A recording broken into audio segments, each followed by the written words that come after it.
Welcome to Sabs podcast. I'm your host, sabrinasalvati. My special guest tonight is journalist and author Matt Taibbi. Welcome back, Matt. Thanks for having me on, Sabrina. Appreciate it. How are you doing? Matt, I've been busy. You know, I know you said you're about to go on vacation. I'll be taking a vacation pretty soon in March myself. Awesome. Boston can be tough in the winter, you know? It's so cold right now. It's freezing. Yeah. Well, where are you going to go? I'll go to New York. My birthday week is March 8th. So I'm actually going to be in New York for a couple of days and hang out there and meet up with some people. I think I'm going to actually get to see Case Study QB in person. So it'll be cool. Excellent. Well, I'm headed to Florida in a couple of days, so I'm looking forward to that. So it's going to be great. In the sun. It's going to be nice. So you and Michael Schellenberger actually broke a huge story. And just when I think we're done with Russiagate, there's always something else that comes back up. So I saw this post from Michael Schellenberger. It says the CIA had foreign allies spy on Trump team, triggering Russia collusion hoax, sources say. So I know that both of you worked on this story. So I want to go ahead and dive into some of the details here, because I talked a little bit about this last night, but obviously you can provide more information than I can. How did this come about? Like, how did you guys discover this in reference to the CIA having allies spy on Trump? So just to back up a little bit, I mean, if anybody who's followed this story is aware that there was a House Permanent Select Committee on Investigations probe that started early in 2017 when Russiagate was going crazy, and they worked for a couple of years. There was a pretty large team that was looking into stuff, but they only released a portion of their findings. You might remember the Nunes memo that created a big stir, but the rest of what they were looking into never got out. There was one team that worked exclusively at Langley at the CIA, and their work products never actually left the grounds of the CIA headquarters. So those of us who obsess over this story, and unfortunately I'm one of them, we've always known that there is another shoe that is going to drop with Russiagate, and we got a peek at a little bit of that. Basically, the stuff is still classified. We can't look at the documents exactly, but we were able to kind of cross-pollinate enough source accounts to construct some quotes of things that were in reports or research that they looked at. And conclude a couple of key things. Number one, that there were 26 Trump aides and associates who were placed under surveillance in the election year of 2016, and also that the intelligence community assessment of, from the beginning of Trump's presidency, actually before he was inaugurated, that concluded that Russia was interfering to help Trump, that was a WMD style sort of cooked intelligence situation where they were suppressing certain information to come up with that conclusion. So those are the two big things. The big thing is the espionage campaign, and the other thing is the sexed up intelligence, right? To use the WMD term.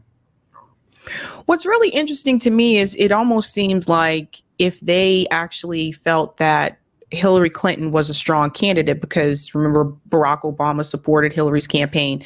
If they really believed that she was a strong candidate, why would they feel the need to even to see or to spy on Donald Trump? So that's a great question. But if you remember, it's the same question they asked about Watergate.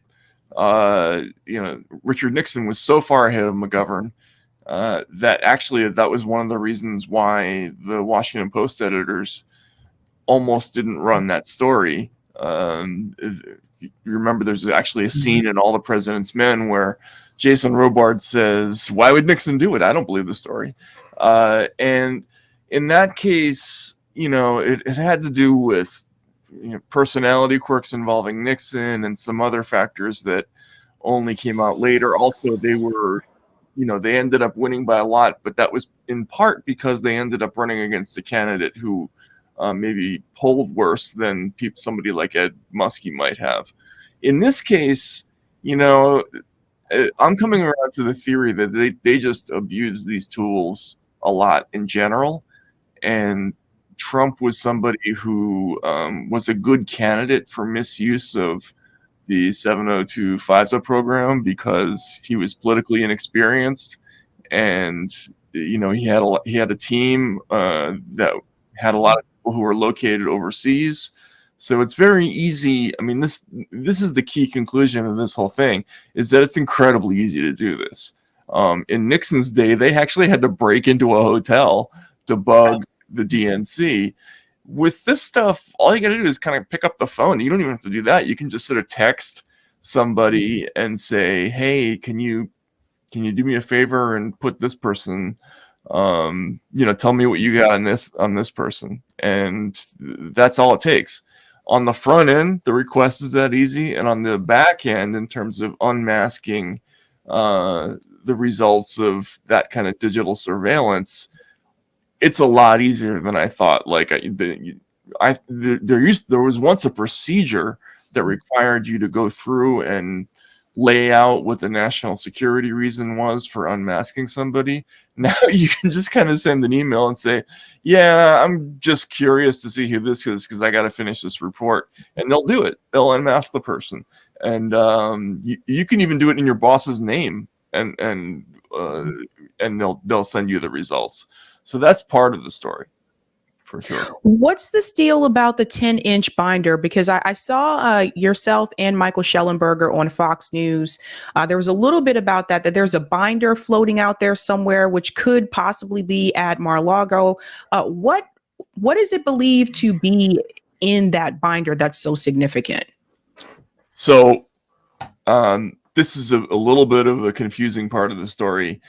The one thing that we know absolutely for sure is that in 2018, this group wrote a completed 18 to 20 page report about the intelligence community assessment, and that is in a vault. That's in a safe, this little slim thing. But the group continued working sporadically from 2019 through 2021, and the way it was described to me was a sort of continuously added to report, and they also had research materials that went along with it. And when you talk about a 10-inch binder, is there such a thing as a 10-inch binder? I don't think so. We had one source tell us that it's actually 3 binders, and so what I think the person was describing was 3 things stacked on top of each other, and that would include materials of all types. It would include the background materials. What they were doing is they were pulling logs from the White House, the NSC, the CIA, the FBI, memoranda about the investigation. And Trump, at the end of his presidency, tried to declassify all of it, which he is legally allowed to do. As president, you have the power to unilaterally declassify anything. But there is a procedure that requires the stuff to go through the intelligence community, and they have to go through and do a check and redact any potentially compromising information. And in that process, it got held up. So there's this weird gray area. It's legally declassified, but it's still classified. And in those binders, or whatever it is it 1 binder or 3? Not clear. But there's a lot of material that is still classified. A little tiny bit got out. There were about 46, 47 pages that got out in the last day of Trump's presidency. If you look at it, it's actually really interesting stuff. But the remainder of it is still behind the classification wall. So when they raided Mar-a-Lago, do you think they were also looking for those binders? Yeah, this is one of those situations where you get told things and you don't know whether it's a misdirection or whether somebody was misleading your sources or whatever it is. CNN did a story about the so-called missing binders, and they brought up the Mar-a-Lago raid, and as if to suggest that that's what investigators were looking for. We did have one person overtly say that that was part of their motivation in conducting that raid. We had other people say that no, there's actually no missing material, and they knew that. But what I do think is true is that there is a story floating around the intelligence community about some classified material that is pertaining to these investigations that did get taken out, and perhaps that's something that people are looking for.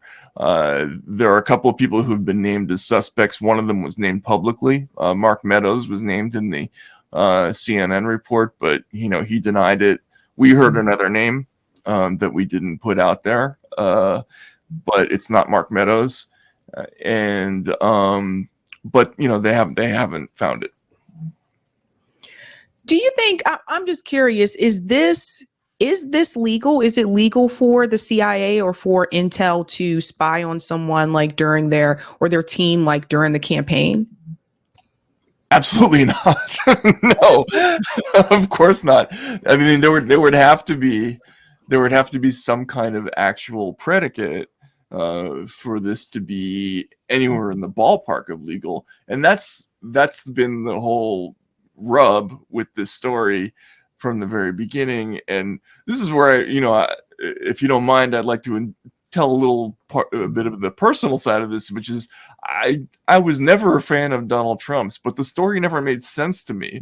And there were lots and lots of reports talking about how there was this stream of illicit communications that was intercepted by the British, and they were alerting us, but they never told us what that thing was, the bad thing was.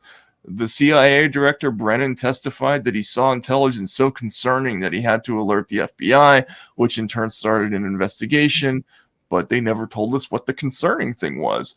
And so we end up with this FBI investigation, which technically is started because of this ridiculous cover story about an Australian diplomat who hears George Papadopoulos, who's like a puppy. He had just started working for Trump like a week ago, and had worked for Ben Carlson before that. Allegedly heard some story about the Russians having dirt. The timeline on it doesn't even match up. He walks in off the street, just happens to give the story to the future director of the CIA, Gina Haspel, who is the chief of station in London. And this generates the legal beginning of the investigation. But that story didn't check out. It went nowhere. They didn't even conduct surveillance on Papadopoulos. And there were no charges, except there was a charge about lying in the initial interview, but it had nothing to do with anything that happened. So, what was there at the beginning? And like any reporter, I'm open to the idea that he might have been guilty of something, but you got to show us what it is. If there isn't anything, and we were told that they weren't just looking at Russia, they were looking at all kinds of stuff, like conversations with Saudi officials, conversations with people from other countries. What's that? You can't do that. You can't just unmask people and listen to their conversations using this FISA tool. So I think probably, if you look at what actually happened, and unless they produce something like probable cause, which some of the investigators involved said there was very lacking, I think it would be wildly illegal. It would be a very serious scandal. But the Obama administration was really big on surveillance, because remember, like the Patriot Act, we had that, and then remember Edward Snowden, that whole ordeal. Like Obama was he was definitely like pro surveillance. Like they want to watch us, like they want to spy on us, know what we're saying. Tucker Carlson actually recently, he had that interview with Vladimir Putin. He also said that they were spying through his emails, because when he was working with Fox News, he tried to possibly pursue some type of interview with Vladimir Putin, and they found out because they were going through his emails. So it's like, you never know, like, who's watching what you do or watching what you say. But I remember the Obama administration was actually very much pro surveillance. Yeah, I mean, they set the all-time record for Espionage Act cases involving journalists. There was a very little remarked upon story that actually was mentioned in a book by Lee Smith, who used to work, I forget where he used to work, but he's a longtime investigative reporter. He wrote a book that, of course, was panned by the conventional press, but it brought up this story that was in the Wall Street Journal, where the Obama White House admitted that they accidentally used the FISA program to listen to the conversations of members of Congress who opposed his Iran deal. And, that's, if you could say they did it intentionally somehow, that would be, blatantly illegal spying. But it just speaks to how this program can be used. And this is what people I don't think they get about the problem of this incidental collection and the 702 program, is that it's just unbelievably easy to abuse. There's no review process. Somebody like a president or the head of an intelligence agency can listen to anybody. And not to take it too far back in time, but one of the scandals involving people like Henry Kissinger back in the day is that we were always listening to anybody who talked to foreigners, right? So Kissinger had this thing about, he wanted to know what anybody in any embassy said about him. And so he had those reports delivered to him. This is in Seymour Hersh's book, The Price of Power. So there's a history of this kind of thing where people misuse tools like this, but the tools are so much more advanced than they were in the early 70s that it's become a lot easier. And you don't have to be the Secretary of State to do it, or the National Security Advisor, or whatever. That's right. And what was really interesting, I want to play this little short clip here. This was an interview that Trump had on 60 Minutes with Leslie Stahl. This was about, I believe this was posted 3 years ago, where he was saying that they were spying on him. So I just want to play this clip for a second for people who have not seen this. Spied on my campaign. They spied on my campaign. There's no real evidence of that. Of course there is. No. It's all over the place. Leslie, Sir, they spied on my campaign and they got caught. Can I say something? This is 60 Minutes, and we can't put on things we can't verify. You won't put it on because it's bad for Biden. We can't put on things we can't verify. Leslie, they spied on my campaign. Well, we can't verify It's been that. totally verified. No. It's been, just go down and get the papers.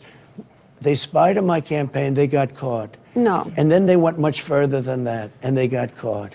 And you will see that, Leslie, and you know that, but you just don't want to put it on the air. As a matter of fact, I don't know that. Okay. So he was actually correct. Oh, absolutely. Yeah.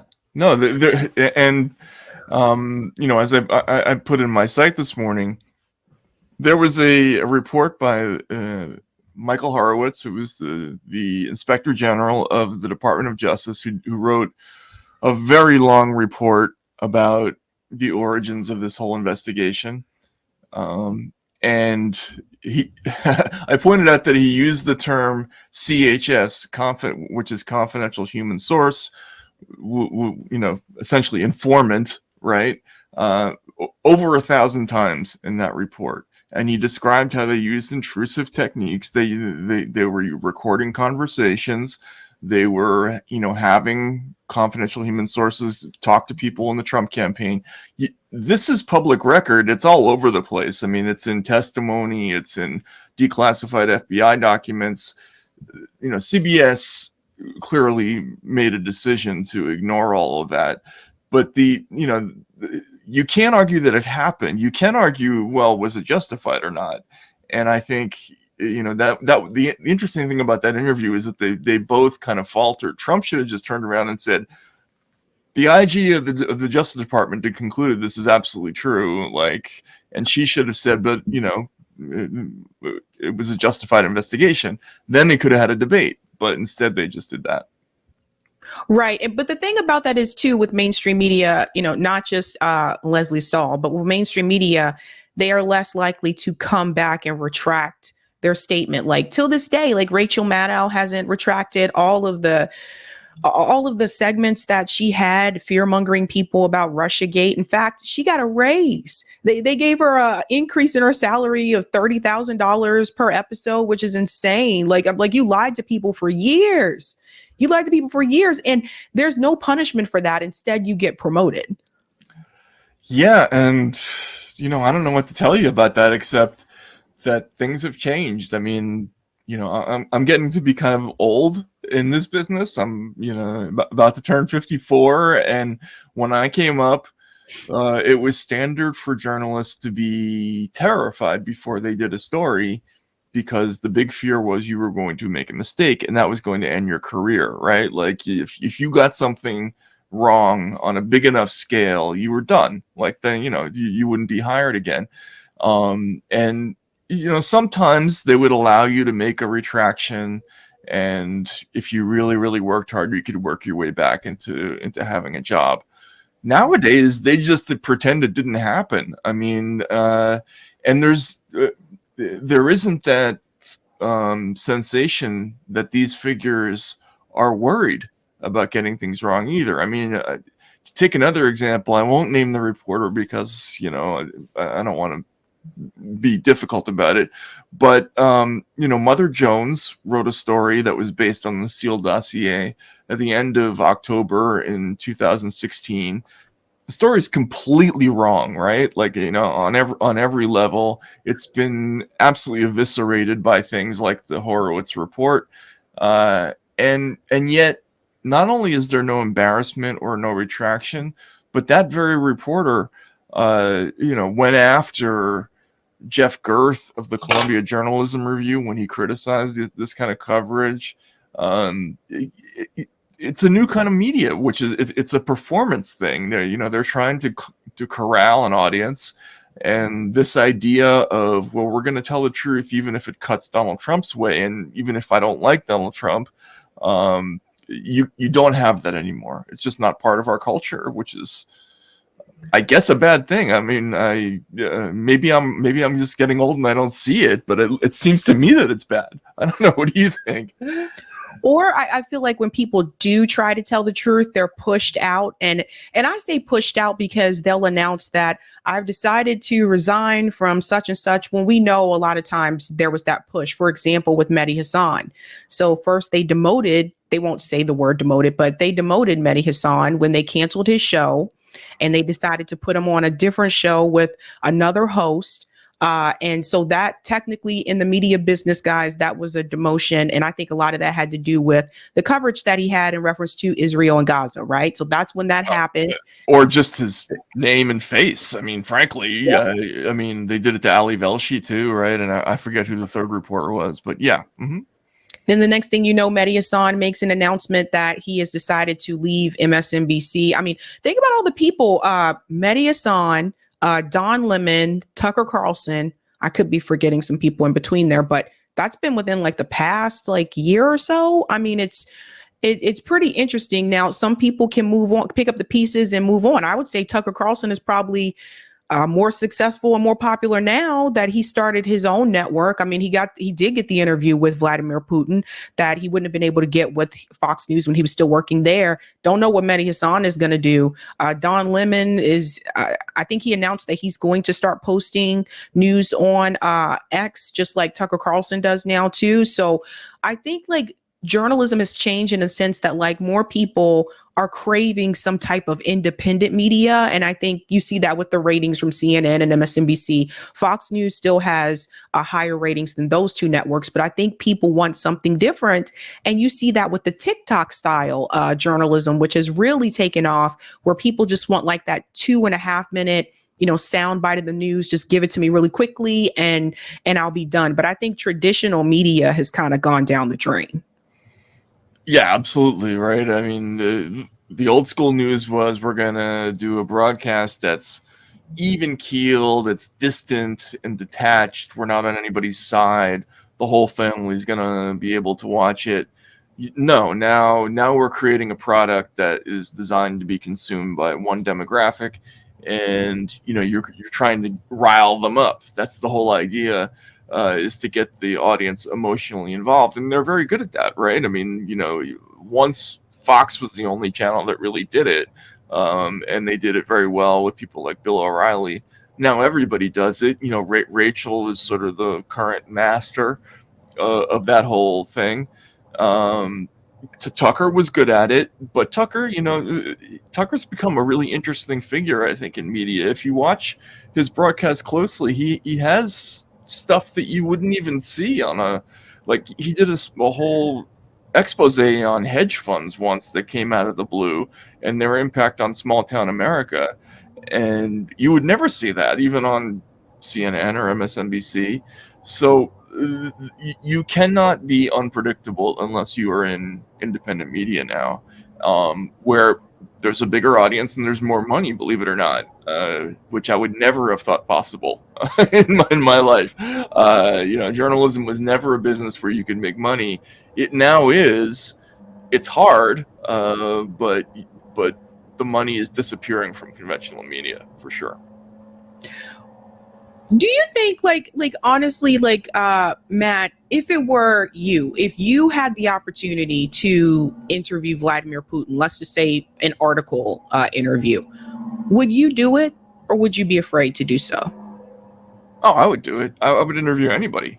Any journal. I mean, I've interviewed mass killers before. I mean, I've interviewed people who've committed horrible financial crimes. I've interviewed some pretty horrible politicians in my life. But journalism isn't about endorsing or giving a platform. The whole idea, I think, is that you're trying to explain to audiences what a person's all about, or what this or that news figure is doing. Like for just to take an example, like Donald Trump, I had to cover him in 2016, and he was doing a lot better in the polls than conventional pundits thought. And so there's a job there for journalists, which is solving that mystery. Why is this person doing so well? Why, so you have to talk to a lot of people, and it would be great to talk to him, frankly. Even now, I think it would be a fantastic thing to talk to Donald Trump. You gotta ask some tough questions. I mean, otherwise it's embarrassing. But of course. And sorry to go on about this, but we have a long history of that being a prized thing in journalism. From interviewing Bin Laden to the Ayatollah to Gorbachev was a hot interview in the mid '80s. Journalism was always proud of that stuff. Now suddenly it's like, oh my God, you're a traitor, you're a fifth columnist for doing it. Like, what? I mean, this is crazy. There was also something really surreal about the Man on the Street episodes. I know that was one of the things that actually made me interested in journalism, watching the news, but more so seeing the person that was out on the street with the people and just on the ground. And so you can get everyday people's reactions. Although I know they would go back and edit some of those things and only show the responses that they really want you to see. But that was really intriguing to me. And I do feel like a lot of mainstream media networks, CNN, MSNBC, Fox News, I feel like they don't do enough of that. So for example, they will bring in a journalist or someone that was a part of the Hillary Clinton, campaign at some point or another, and they'll ask them, what are young voters thinking? How are they feeling about 2024? I'm like, why don't you just go out on the street and ask young voters? Why don't you go to the universities and interview the kids and ask them how are they feeling? It's just really weird to me. It's almost like they really don't want to hear their responses. And I've noticed this with all three of those networks. I'm like, why not just go directly to the people and ask them how they're feeling and what they're thinking? Because that would allow the possibility of an unpredictable answer, and they can't have that. I mean, I actually watched this transformation. I remember this very clearly. I think it was in 2000 and actually, it was a while ago. It was 2004, right? And there were a bunch of journalists on the bus who were following Kerry, and they couldn't be bothered to actually go out and interview Kerry supporters and then sift through the answers. There were a couple of whom were talking about, well, what's your story going to be about tonight? And one of them is like, well, my story's basically going to be about how, I'm not looking for a big shakeup. I'm looking for stability. I don't want Dean scares me because, he's unpredictable and prickly and blah, blah, blah. So they go out and they look for the person who's going to give them that quote, right? They have the story basically written already. And then what you do is you go through the crowds and you look for the person who says the thing. And which is, it's not only is that a little bit dishonest, but it's really boring, right? Because one of the things that was super interesting about Trump is that I got all kinds of amazingly weird answers about why people voted for Trump. I got everything from the total absolute hardcore white supremacist to, some really nice old grandma in Chicago who said, he's just so wonderful on television. I just love his show. And that's all they know about him, right? So there's this huge gap in why people vote for certain candidates, and you have to account for that, but not if you have a preconceived notion, which I think is what people do now. All right, Matt, there is one question for you from Sparky. Thank you for the super chat. Sparky, what does Matt think of Garland Nixon, the Duran, and Lee Stranahan breaking the story 7 or 8 years ago? So I think Sparky may be alluding to the fact that those individuals may have hinted toward this a couple years ago. Were you familiar with that? Or? Yeah, absolutely. And I talked about this morning. I heard the rough contours of the story 6 years ago and have not been able to report it because I didn't have the combination of sources who were willing to be quoted and the direct quotes, right? Like that, the thing that makes this story different from some other things that have been reported, it moves it forward just a little bit. We have a direct quote saying that there were CIA analysts who had concluded that Russia didn't mind Hillary because it was a relationship they were comfortable with. They felt that she was manageable and represented continuity. We could have done the story that the ICA is wrong, that it was that it was based on excluded intelligence, but we didn't have those particular details. And we can tell people where those details are allegedly, right? Like they're in this report, and we know where the report supposedly is. But that's what journalism is. People do a story, and you move the ball forward a little bit, and then hopefully somebody takes our story and moves it forward. And so everybody deserves credit. It's not like we got the whole thing. It's here's what we got, and let's hope people use it. And the thing is, they can do this to any candidate, you guys. Like, I'm curious, and I want to get your take on this as well, Matt. I'm curious to see if they would do something like this to RFK Jr. And I say that just because he is polling the highest among the independent and third party candidates. He's not my particular candidate, but he is polling the highest of the people that are running outside the duopoly. And they have already started to attack him. I don't know if you saw this, but the DNC is they filed a complaint against RFK Jr. through the FEC because they're basically trying to penalize him for trying to get on the ballot, even though he's not running through the Democratic Party anymore. But the DNC is the one who filed the complaint. I could see them doing something like that to his campaign.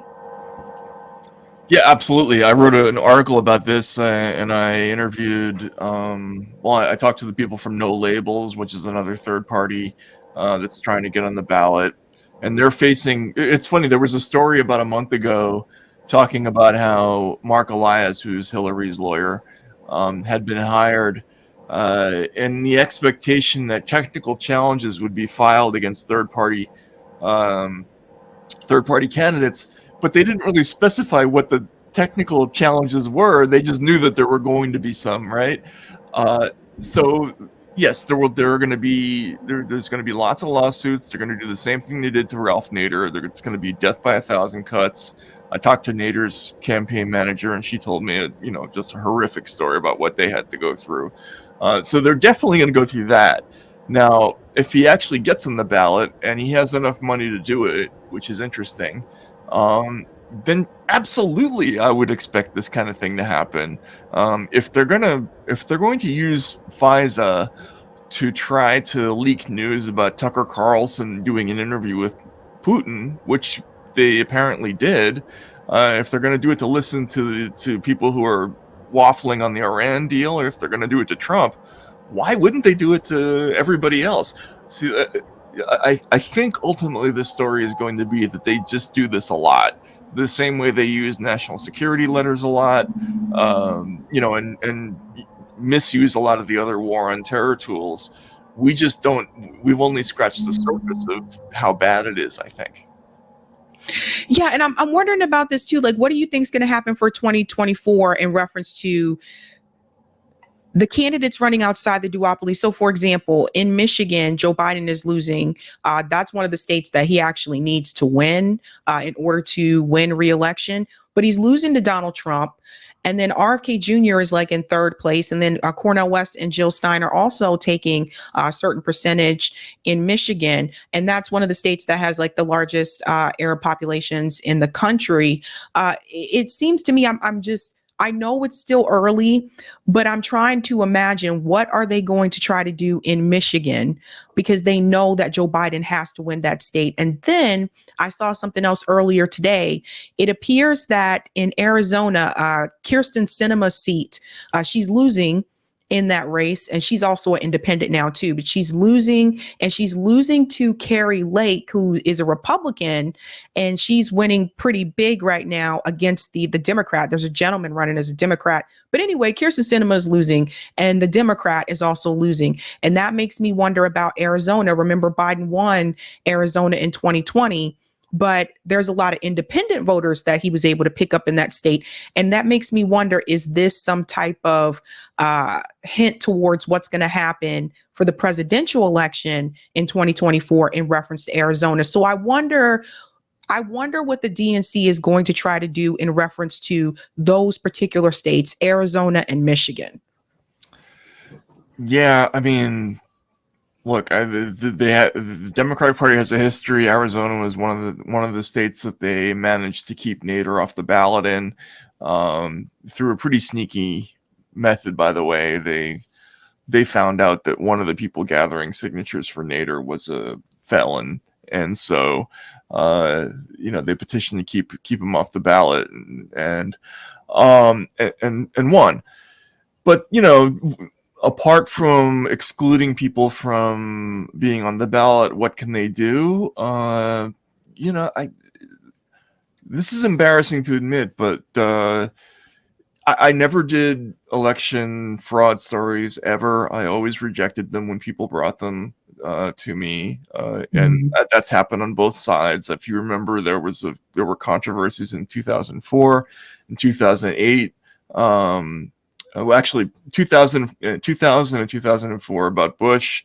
Then there was another controversy about the Bernie primary in New York in 2016. Those stories are very, very difficult to prove, but there's so much cheating going on in politics now that it's hard to say to yourself, well, they obviously don't do that with voting. We've had some pretty problematic elections. Let's just leave 2020, the presidential election, out of it. New Hampshire primary in 2020 was, deeply weird. The Iowa caucus still has no declared winner.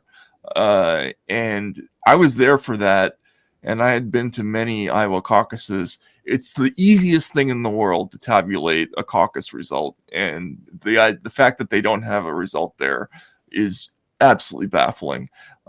So, I think we have to at least investigate if there could be corruption. How would they do it? that's a kind of story that investigative journalists are going to have to do this summer, at least, and just to prepare for the possibility. Not saying that it would happen, but I think we have to at least look into it in ways that we didn't do before, maybe. Where do you feel like you fit now politically? I know you've often described yourself as an old school liberal. Where do you feel like you fit now politically, considering everything that's happened with the censorship and the Twitter files and so many things that have happened in the past 2 years? Yeah, it's frustrating. Like, I don't know who I'd vote for right now, frankly. I like Cornel West personally, right? Like I talked to him a couple of weeks ago. I think he's got a good heart and he's smart enough for the job, but the difficulties he's had with getting on the ballot suggest that as an executive he might have some shortfalls. But I still feel like, I'm politically liberal. It's just that that person doesn't exist in politics anymore. If there were a Dennis Kucinich running, I would vote for somebody like that. But even the Bernie wing of the party has changed in the last 4 years, and I don't know. There's a transformation now that is, I just don't know where I stand. Like, on the censorship thing, the Republicans are on the right side. Maybe they're insincere about it, but at least that they're saying the things. And whereas the Democrats are threatening to put me in jail, and it's hard to want to vote for them after that. So I have no idea. I mean, like, where are you politically? Like, I mean, it's a tough time. So after the disappointment with the squad, I actually changed my registration to independent. So it's really funny, like, because people will see a lot of times Green Party candidates come on here and people assume I'm a part of the Green Party. No, I'm a registered independent. I'll be voting third party or independent in 2024. But I think that it's weird considering looking back on it, like where I was just a couple years ago when I was all a part of like the Bernie movement and really excited about like these progressives running. And then it's just to see them just, oh boy, like AOC's out there right now telling everybody to support Joe Biden. And at the same time, she's saying we have to stop the genocide in Gaza, but she wants you to vote for the person that's funding the, it's crazy. It's just, I don't know how they sleep with themselves at night. Like, I don't know how they can actually look themselves in the mirror and not see just how far gone they are now compared to when they first ran. Yeah. And what's weird about that is that the Democratic Party, part of the thing that made it strong was that it allowed a faction to exist. It might have always been small, like it was always a small part of the caucus, but they were outspoken. They didn't vote for certain things. They didn't vote for wars, and they extracted a few concessions from the main party. So while Hillary voted for the war, Bernie made sure that the Patriot Act got a little bit watered down, and that I felt comfortable voting for that person, right? And then I felt I had a place politically in the American landscape. I don't feel like that anymore. I mean, the only thing I can say is that the current Democratic Party is elitist. It's not in touch with ordinary people. I don't think it particularly cares about how ordinary people live. It's really concerned with international issues and less concerned with domestic issues. So it's just a very strange situation, and they've left a lot of people politically homeless, and I don't think that can go on for too long. I agree. I want to pivot to censorship because I want to get your opinion about Twitter. Well, now X, I still call it Twitter, but I want to get your opinion about how do you feel the censorship is on the site now? Because I saw something and I want to tell you about this as well, because I saw you posted this. It says, since Elon Musk published parts of these conversations, I might as well include others. I was under a blanket search ban at one point, and a lot of my 1.9 million followers still don't see my content. And this was you sharing a screenshot of the conversation between you and Elon after he started posting stuff. And it says, Elon, am I being shadow banned? He responded, we went on lockdown after discovering that Substack had stolen a massive amount of our data to pre-populate their Twitter ripoff. Looks like there is still a blanket search ban, should be fixed by tomorrow. Going forward, tweets with Substack will not appear in For You unless it is paid advertising, just like Facebook, Instagram, etc. They will appear in Following. And then there was a continuation here. That was April 10th, 2023. And you said, Elon, I've repeatedly declined to criticize you and have nothing to do with your beef with Substack. Is there a reason why I'm being put in the middle of things? This really seems crazy. And his response was, you are dead to me. Please get off Twitter and just stay on Substack. And then you said, this is about the Substack thing, seriously. And the reason why I bring this up is because I noticed something, and I saw this tweet from you. In order to even see this, like, I have to go to your page. Mm-hmm. I've noticed, like, the past couple of months, like, your tweets don't appear in my feed. Mm-hmm. And like they used to. Yeah. I mean, and I waited a while to, complain about this. I mean, I've periodically said something, but look, the thing that happened between me and Elon, it's not a normal situation, right? There's not going to be a lot of situations where Elon has a personal beef with a journalist and decides to step on that person's account. What's going to be more common is that they're going to de-amplify certain accounts in order to satisfy, a boycott request or to make that go away. But yeah, I mean, look, I have no illusions about Elon and his attitudes towards free speech. He made that abundantly clear actually pretty early in the Twitter Files project. And it's funny, you showed that screenshot. A lot of people thought it was embarrassing when I said I've declined to criticize you. I put that I publicized that for a reason, so that I could show people that what my thinking was during that time was that the Twitter file story I thought was so important that I was willing to put up with some stuff in order to get the material. And so I would be asked questions by people like Mehdi Hassan. What do you say about Elon doing this or that, or his attitudes towards free speech? And I would always answer, I'm not writing about that. Whatever. I don't want to answer that question. Because I wanted the story. I thought it was important. It was more important for the public to get it. But that shows you that he's willing to use the censorship tools if he doesn't like the way you're speaking. And he's very involved with who's visible and who is not on the site. So that's not just me. That's one area where it's not an unusual situation. So, Twitter, back in the Jack Dorsey days, it had all kinds of issues that we documented with censorship. But the new Twitter, it had a brief moment of kind of anarchy where things sort of returned to being less censored. But now, does it feel like that? It feels like the current Twitter is also locked down in many ways. It's just different, right? It's not the same uniform thing that Facebook is doing.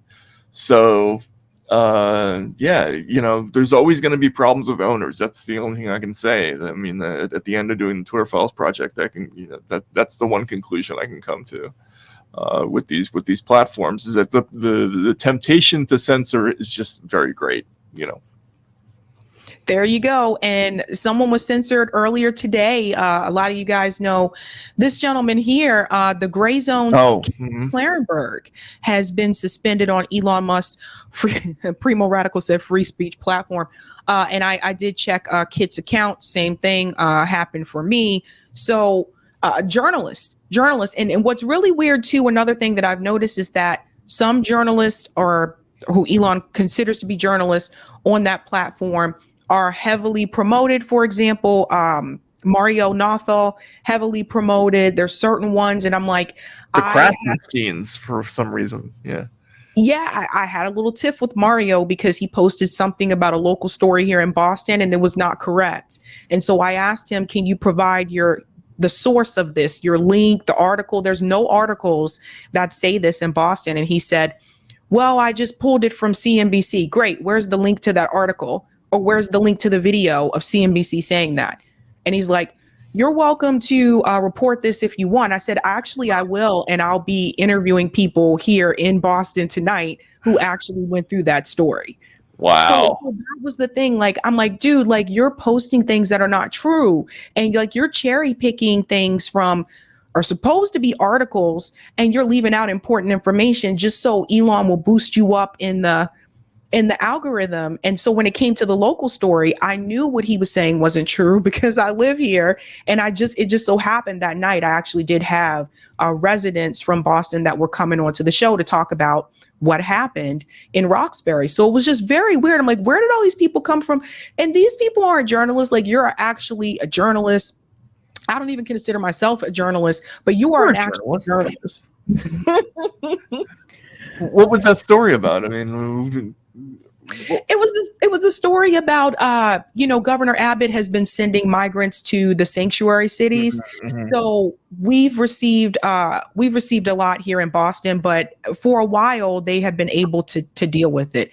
And it finally came to the point where Governor Healy said, we have nowhere else to put them because all the emergency shelters are being used. And so they decided to put them into a recreation center in Roxbury. And there were actually people, the residents in Roxbury, they were protesting. They said, now we can't use the rec center. So it was more of a personal story for those of us who live like in the Boston area. And so he took that and somehow twisted that story and said, all of these stores are closing in this neighborhood in Boston because of the crime. And I'm like, these two stories are not connected. Like, those are two different things. The Walgreens closed because Walgreens announced that they were going to be closing hundreds of stores across the United States and also abroad as well. It's supposed to be a way for them to save cost or cut cost or whatever. But they announced they were going to be doing that by the end of August this year. And they've already started doing it. So where do you start? You typically start in the poor neighborhoods because you're not making as much money there at those stores. Right. So it was just, he tried to conflate those two stories, and those were two completely different stories. And then he didn't want to, I'm like, where did you get this from? Where's your information coming from? There's no articles that say this. And he said, oh, I saw it on CNBC. I'm like, no, you didn't. I saw it, right? Yeah, and apparently didn't have the the instinct to just check and correct it. I mean, why not just do that? That doesn't make any sense to me. But that's a thing. He has got a big presence on Twitter now, and which means he's got the ear of the top person. And I can't say anything about that because I did at one point. But it's kind of random, frankly, right? It's not based on anything, and you can fall in or out of favor for good and bad reasons. If you're engineering the news because you think that's what he wants to hear, and that works, that doesn't bode well for the platform, right? And it's a different problem from what they used to have, but it's still a huge problem, it sounds like.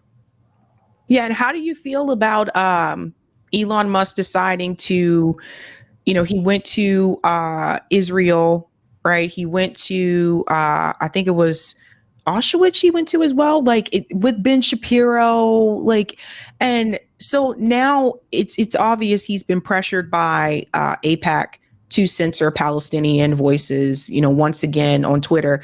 But the push I think a lot of us had was, why didn't you go to Gaza? Like, if you went to Israel, why didn't you also go to Gaza? Like, what are you doing? Like, did you ever picture that he would do that, considering he said that he would not cave or give into those organizations or advertisers? Well, I mean, the one thing I can say is that while we were at Twitter, we heard a lot of talk about how much damage the boycotts were doing to the company's bottom line. And, you know, it's not a secret that they've lost an enormous amount of money in the last year and a half. The opportunities for revenue are small. There's only so many ads for Cheech and Chong's weed products that you can sell.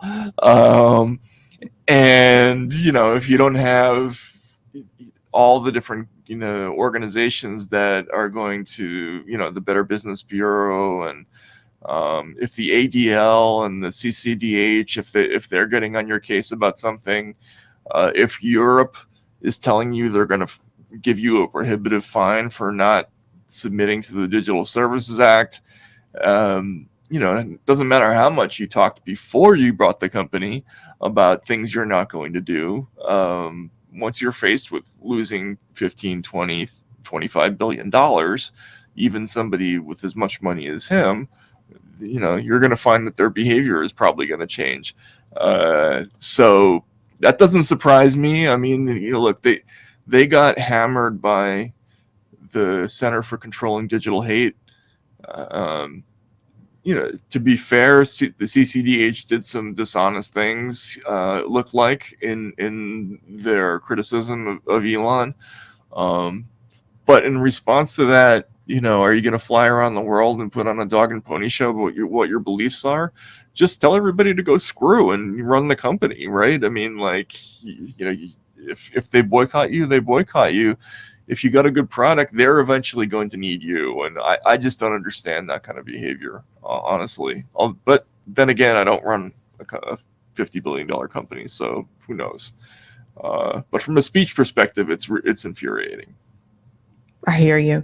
All right, Mac, before you go, how can people support your work, and where can people find you other than Substack? Because I think you're doing a YouTube channel too as well. It's basically you know, it's just a channel for Racket, for the same Substack site. Really the way to support my work, if you want to do it, and I would really be appreciative if you did, because there's not a lot of people paying for investigative journalism these days. You know, go to racket.news and you know, subscribe. I haven't raised prices since I started doing this thing, and you know, I try to crank out a lot of work, so I would really appreciate it if you came and checked it out. Awesome. All right, Matt, thank you so much for coming on. Have a great vacation. Thank you so much, and thanks for having me on, Sabrina. Bye. Bye-bye.